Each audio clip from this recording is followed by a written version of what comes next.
Okey. Assalamualaikum warahmatullahi taala wabarakatuh. Selamat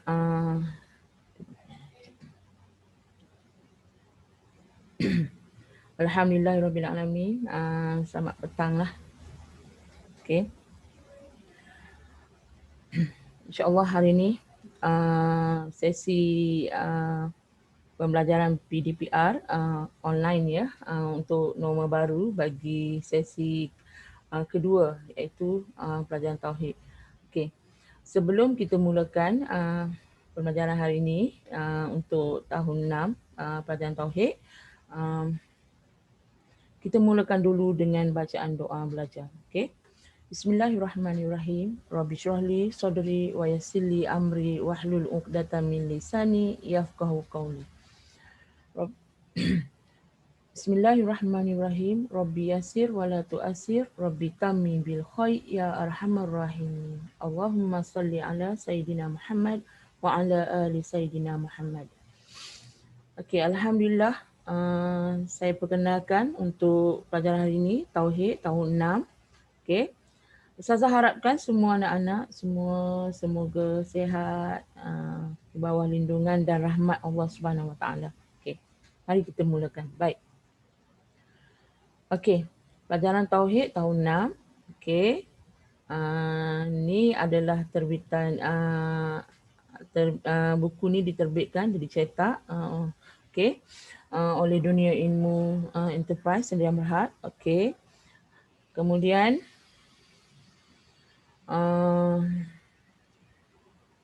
sekapur sirih ya daripada Jawatankuasa Buku Teks. Okey. Seterusnya ada doa belajar sebelum dan selepas. Kemudian kita tengok kandungan bagi pelajaran bagi tajuk pelajaran tauhid ya untuk tahun 6. Okey. Alhamdulillah, tajuk yang pertama ialah perkara-perkara sam'iyat yang mengandungi 3 unit. Okey. Unit yang pertama pengertian sam'iyat, unit yang kedua perkara-perkara sam'iyat, kemudian unit yang ketiga kesan beriman dengan sam'iyat. Okey. Untuk pelajaran yang kedua di bawah tajuk mukjizat mengandungi 3 unit juga, iaitu unit yang pertama pengertian mukjizat, yang kedua tujuan mukjizat dan yang ketiga bahagian-bahagian mukjizat. Okey. Untuk pelajaran yang keempat pula mengandungi tajuk irhas, karamah, maunah, istidraj, ihanah dan juga sihir. Ni bawah pecahan setiap tajuk ni ada banyak ya. Penerangan dia, kemudian contoh dia, setiap yang tajuk ni. Okey. Untuk pelajaran yang keempat pula mengandungi tajuk syirik dan perkara-perkara khurafat. Tajuk ni pun ada 2 unit pecahan ya. Unit yang pertama adalah untuk syirik, kemudian unit yang kedua untuk tajuk khurafat. Termasuk dengan dia punya dalil, dengan dia punya hukum serta contoh-contoh dia lah untuk 2 tajuk ni. Okey. Okey, baik. Pelajaran yang kelima meliputi tajuk Asmaul Husna yang mengandungi 9 unit bermula dengan Al-Haqqul Wakil, Al-Qawiyyu Mati hingga Al-Hadi, Al-Badi'ul Baqi, Al-Warithur Rasyidu, As-Sabur. Dia ada 9 unit untuk tajuk Asmaul Husna. Okey, ini untuk darjah 6. Darjah 6 sahaja. Okey. Sedikit penerangan untuk tajuk ni. Suka Ustazah maklumkan kepada kamu untuk hari ni kita cuma santai-santai je belajar untuk tajuk yang pertama, iaitu tajuk perkara-perkara sam'iyat. Hari ni Ustazah nak bagi pengenalan sahaja. Tak nak berat-beratkan kamu sebab hari ni semua online kan. Ada sekolah kebangsaan dengan dia punya pelbagai aplikasi dia. So hari ni Ustazah cuma bagi pengenalan sahaja. Okey, kita tengok tajuk yang pertama, perkara-perkara sam'iyat. Okey. Okey, kita tengok lagi ya. Baik. Unit 1 untuk pengertian sam'iyat ini adalah merangkumi pengertian maksud dia, iaitu sam'iyat ni ialah perkara-perkara gaib yang hanya boleh didengar dan diketahui melalui Al-Quran dan As-Sunnah. Boleh perkara gaib yang boleh didengar. Didengar penceritaannya. Kita nak ketahui dia macam mana? Kena tengok rujuk pada Al-Quran dan As-Sunnah. Okey, kamu tanya pula, Ustazah, As-Sunnah tu apa? Okey, As-Sunnah ni ialah hadis. Hadis Nabi tu. Dua kitab ni sahaja.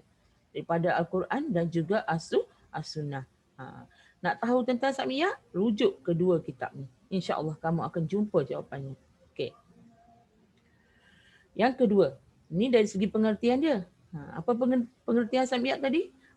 Perkara-perkara gaib yang hanya boleh didengar dan diketahui melalui Al-Quran dan As-Sunnah sahaja.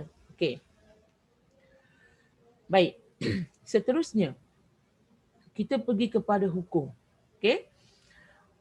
Hukum mempercayai perkara-perkara sam'iyat adalah wajib.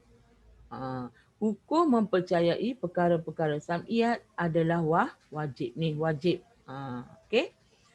Wajib bagi kita ni sebagai orang Islam mempercayai perkara-perkara sam'iyat. Sebab apa? Sebab dia terkandung dalam Al-Quran. Disebut di dalam Al-Quran. Dan kita tahu Al-Quran tu adalah kalamullah. Okey. Okey, seterusnya. Apakah hukum orang yang tidak beriman dengan perkara-perkara sam'iyat? Okey. Hukum orang yang tidak beriman dengan perkara sam'iyat adalah kafir. Kalau kita tak percaya dengan apa yang Allah ceritakan dalam Al-Quran, maka hukumnya adalah kafir. Okey. Jadi kalau hukum, kalau orang Islam wajib mempercayainya. Kalau kita tidak beriman, hukumnya adalah kafir. Jelas? Okey, baik. Anak-anak, dengar baik-baik ya. Ustazah nak terangkan, sam'iyat ni dia tak boleh dilihat melalui panca indera dan juga tidak tercapai oleh akal kita semata-mata. Kalau kita nak tengok macam tu, memang tak nampak. Memang kita, mana sam'iyat macam tu. Syurga, orang cerita pasal syurga. Syurga tu adalah salah satu contoh sam'iyat. Tapi orang kata, kau nampak tak syurga? Tak nampak. Okey. Jadi macam mana kita cuba fikir macam mana bentuk syurga. Jadi kalau kita nak tahu lebih lanjut, kita kena tengok pada penceritaan di dalam Al-Quran tentang syurga. Okey. Tentang syurga tu dicerita tentang keindahan, taman-taman syurga kan. Siapa penghuninya, semuanya ada di dalam Al-Quran dan As-Sunnah. Semua dicerita dalam ni. Okey, insya-Allah. Okey, baik. Seterusnya Ustazah nak terangkan antara contoh-contoh perkara sam'iyat ya. Kita ambil kalau boleh 4 saja dahulu. Okey. Yang pertama, contoh-contoh sam'iyat ialah pahala, dosa, alam kubur, mahsyar, syurga, neraka, malaikat, jin, mizan, sirat dan lain-lain lagi. Ada banyak. Tapi yang selalu yang kata soalan yang selalu keluar ni, ini yang selalu keluar lah. Pahala, dosa, alam kubur, mahsyar, syurga, neraka, malaikat, jin, mizan, sirat dan lain-lain. Ini yang selalu banyak keluar lah berkaitan dengan contoh-contoh sam'iyat lah. Okey, seterusnya. Untuk hari ini, Ustazah ambil 4 sahaja contoh perkara sam'iyat ya. InsyaAllah kita akan belajar lagi di minggu hadapan. Okey? Tak apa, kita santai-santai sikit-sikit je hari ni. Sebab Ustazah tahu kamu pun dah banyak hari ni online kan. Sekolah kebangsaan kamu online. Jadi insyaAllah hari ni kita ambil sikit je. Okey.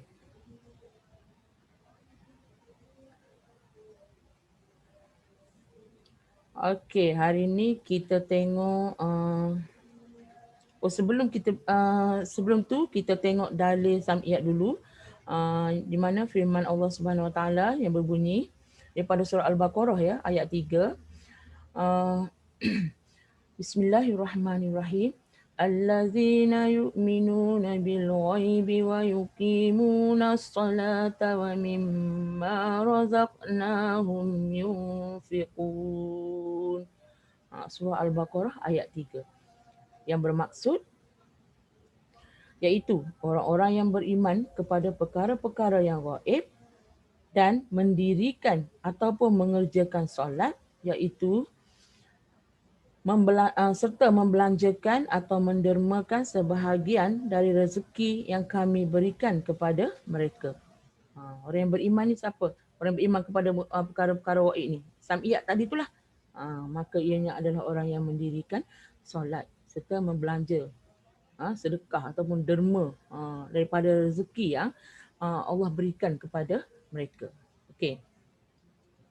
Ni untuk dalil mengenai sam'iyat. Okey, seterusnya kita tengok lagi. Ustazah nak ambil 4 saja hari ni. Ringkas-ringkas saja. Ustazah tak ada bagi soalan, just penerangan saja. InsyaAllah. Okey, anak-anak tengok perkara-perkara sam'iyat. Yang pertama kita ambil yang paling senang. Benda yang hari-hari. Hari-hari kita buat.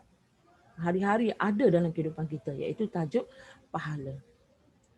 Contoh ni, contoh sam'iyat yang pertama, pahala. Okay. Pahala ni ialah balasan baik bagi orang yang melakukan perkara ketaatan. Kalau kita taat kepada perintah Allah, okay, kemudian kita meninggalkan perkara kejahatan. Kita tinggalkan segala perkara yang jahat tadi tu yang diharamkan oleh syarak. Jadi kita akan dapat balasan baik. Balasan baik itulah yang dinamakan pahala. Contoh dia punya dalil dia. Bismillahirrahmanirrahim. Firman Allah SWT. Hal jazaa'ul ihsani ilal ihsan. Surah Ar-Rahman. Okey. Surah Allahul Aziz. Tengok ya. Yang bermaksud, bukankah tidak ada balasan bagi amal yang baik melainkan balasan yang baik juga. Allah dah cakap lah dalam surah Ar-Rahman ni, kalau kita buat baik, insya-Allah kita akan dapat balasan yang baik. Apa yang awak buat baik tadi tu, Allah akan gantikan dengan kebaikan juga. Insya-Allah. Okey. Jadi carilah pahala ni banyak-banyak. Insya-Allah untuk saham kita di akhirat esok. Okey. Yang kedua, contoh sam'iyat yang kedua ialah dosa. Okey. Dosa ni, kalau pahala tadi balasan yang baik. Dosa ni adalah balasan yang buruk. Untuk siapa? Untuk orang yang melakukan perkara-perkara maksiat. Maksiat ni perkara apa? Perkara yang Allah haramkan. Yang telah diharamkan oleh syarak. Maksiat kan, kalau kita buat maksiat kan dia jadi dosa kan. Okey. Ataupun meninggalkan perkara-perkara yang diwajibkan oleh syarak. Contoh, tak solat kan. Aku tak solat nanti dosa. Kita selalu sebut kan. Okey. Awak pun selalu sebut dekat kawan-kawan awak macam tu kan. Okey. Jadi kalau kita buat maksiat, kemudian kita tinggalkan apa yang Allah suruh buat, maka balasan yang kita dapat adalah balasan buruk. Ini ya yang dinamakan dosa. Okey. Firman Allah Subhanahu Wa Taala, Bismillahirrahmanirrahim. Wa jazaa'u sayyi'atin sayyi'atum misluha. Okey. Surah Asy-Syura ayat 40 yang bermaksud, dan jika kamu hendak membalas mereka, balasan sesuatu kejahatan ialah kejahatan yang bersamaan dengannya. Apa yang awak buat jahat tadi tu, awak akan dapat balasan yang sama dengannya. Sebab tu kalaulah kita teringin nak buat kejahatan tu, ingat balik. Kalau kita buat jahat, Allah akan balas kita dengan kejahatan juga. Na'udzubillah min zalik. InsyaAllah anak-anak semua baik-baik kan? InsyaAllah. Okey, seterusnya kita tengok contoh sam'iyat yang ketiga, iaitu alam barzah. Ini semua orang takut. Kalau sebut alam barzah, dia tak nak lah mati dulu. Jangan. Sebab apa? Sebab Allah kata kullu nafsin za'iqatul maut. Tiap-tiap yang bernyawa pasti akan merasai mati. Okey. Apa makna alam barzah ni? Okey. Alam barzah ni ialah satu alam yang lain yang dimasuki oleh seseorang yang telah meninggal dunia, yang telah meninggal dunia. Okey. Untuk menunggu kedatangan hari kiamat. Ada dua golongan yang ada di alam barzah ni. Okey. Yang pertama, golongan yang beriman dan beramal soleh. Golongan yang beriman dan beramal soleh ni, dia akan mendapat nikmat kubur. Apa tu pula nikmat kubur? Okey. Nikmat kubur ni ialah kalau kita melakukan ketaatan kepada perintah Allah, maka kita akan dapat kebaikan. Allah bagi kita nikmat seperti Allah luaskan kubur kita, Allah terangkan kubur kita, Allah tak ada lagi azab masa-masa dalam kubur tu. Okey. Jadi orang kata nikmat tu hanya orang yang melakukan kebaikan sahaja dapat. Yang orang kata yang beriman dan beramal soleh lah. Tergolong daripada tu. Okey. Kemudian golongan yang kedua. Golongan yang kedua ni ialah golongan yang kufur. Yang kufur ni yang ingkar, yang tak nak ikut. Maka dia akan mendapat azab. Kalau yang beriman tadi akan dapat nikmat. Kalau yang kufur akan mendapat azab. Macam mana pula azab tu? Okey, azab tu ialah kuburnya nanti akan disempitkan, digelapkan, penuh dengan siksaan. Jadi kalau nakkan kebaikan, nakkan nikmat, maka buatlah amal kebaikan banyak insya-Allah. Okey. Saya baca maksudnya, dalilnya daripada surah Al-Mu'minun ayat 100. Saya bacakan maksudnya ya. Okey. Supaya aku mengerjakan amal-amal yang soleh dalam perkara-perkara yang telah aku tinggalkan. Tidak masakan dapat sesungguhnya perkataannya itu hanyalah kata-kata yang ia sahaja mengatakannya. Sedang di hadapan mereka ada alam barzah yang mereka tinggal tetap padanya. Hingga hari mereka dibangkitkan semula pada hari kiamat. Okey. Kalau di alam barzah ni, semuanya bergantung kepada amalan kita. Just kalau kita nakkan kebaikan untuk diri kita, buatlah amal kebaikan, amal kebajikan. Orang kata cari pahala banyak-banyak. InsyaAllah. Okay, kita akan dapat kesenangan di alam barzah nanti. InsyaAllah. Okey anak-anak, seterusnya tajuk yang keempat untuk contoh samiyat ni ialah mahsyar. Tahu tak apa makna mahsyar? Okey, insya-Allah saya cuba terangkan, okey. Kalau sebelum ni pernah tak dengar tempat perhimpunan? Contoh kalau kat sekolah ada padang, kan?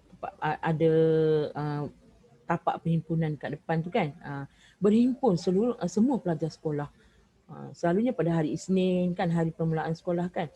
Okey, untuk mahsyar ni ialah tempat perhimpunan seluruh manusia semua, jin dan makhluk-makhluk yang telah hidup dari awal hingga akhir zaman. Untuk apa? Untuk dihisap segala amalan mereka. Okey? Kenapa nak dihisap? Nak diputuskan ataupun nak didapatkan result ataupun keputusan untuk dikenakan hukuman, seterusnya diletakkan di mana tempat yang selayaknya, sama ada di syurga ataupun di neraka. Okey? Kalau kita contohlah, Ustazah bagi senanglah Ustazah bagi contoh, kalau kita melakukan banyak amal kebajikan ataupun kebaikan ataupun mengerjakan apa yang Allah suruh, maka pilihan kita adalah syurga. Tapi sekiranya kita melakukan maksiat, dosa, maka sesuai dengan kita adalah neraka. Okey, itu contoh yang paling senanglah nak bagi awak faham. Okey anak-anak, okey tengok ya. Tengok dia punya dalil dia. Firman Allah Subhanahu Wa Taala, Bismillahirrahmanirrahim. Yauma tashaqqaqul ardu anhum sira'an Zalika hasrun alaina yasira. Okey. Alaina yasira. Alaina yasiru. Sorry. Alaina yasir. Ulang balik. Tak maaf lah. Okey. Surah Qaf ayat 44. Okey. Yang bermaksud pada hari bumi terbelah-belah. Kiamatlah ni. Okey. Untuk mereka segera keluar daripadanya perbuatan membangkitkan dan menghimpunkan mereka di padang mahsyar itu. Sudah mudah bagi mereka, bagi kami melaksanakannya. Okey. Ini adalah dalil tentang mahsyar. Dihimpunkan semua manusia, makhluk dan juga jin-jin yang telah hidup daripada awal hingga akhir untuk dihisap amalan kita. Okey, sama ada tempat yang layak untuk kita ni syurga ataupun neraka. InsyaAllah anak-anak semua, insyaAllah kita sama-sama masuk syurga. Okey, bawa mak ayah sekali, adik-beradik semua. InsyaAllah. Okey. Okey, sampai di sini saja hari ini. Ustazah harap anak-anak semua boleh faham sedikit penerangan daripada Ustazah. Hari ini Ustazah bagi penerangan sahaja. Okey. InsyaAllah kita sama-sama menuntut ilmu.